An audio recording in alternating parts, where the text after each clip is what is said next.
আবু ভাইয়ের বাড়ি কদমতলা 40 আবু ভাইয়ের বাড়ি যে খাস গড়িয়ার এই যে একটা কালার পিভিসি বোর্ডের যে কালারটা, এই কালার দিয়ে আমরা সিলিংয়ের সাইডের যে বক্সের যে ডিজাইনটা, এই ডিজাইনটা করলাম এই কালার দিয়ে।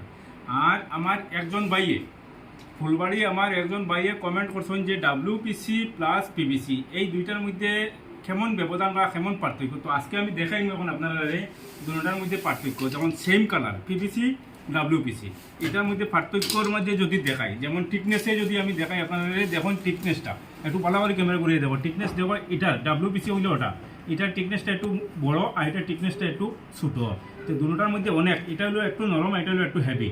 তো দুটার মধ্যে হেভি আর নরমের মধ্যে এই যে জিনিসটা যেটা আপনারা দেখতে পারেন, এই টিকনেস বেশি আর কম, এটা একটা পার্থক্য।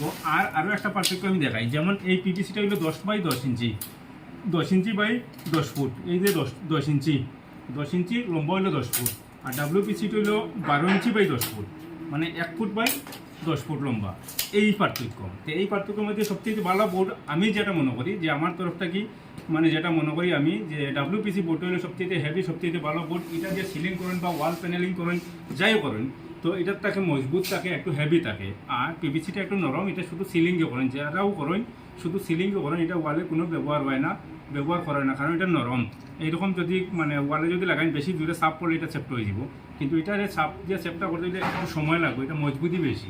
তো এই জিনিসটা তো আমার ফুলবাড়ি ভাই আপনি দেখছেন যে আমরা ভিডিওর মাধ্যমে দেখাইলাম যে কতটুকু পার্থক্য, তো আপনারা দেখবা। আর আমরা আবু ভাইয়ের বাড়ি আজকে খাস করিয়ার এই কাজটা আমরা পুরো কমপ্লিট হইলে আপনারা দেখাইম। আমরা বর্তমানে এই যে বোর্ড খাটিয়েছি, আমরা নিচের ট্রেটা বানাইতাম করি এই কালার দিয়া, আর উপরের মেইন সিলিংটা হলো টোটাল হোয়াইট। তো আপনারা দেখতে থাকবা, ভালো থাকবা। আমরা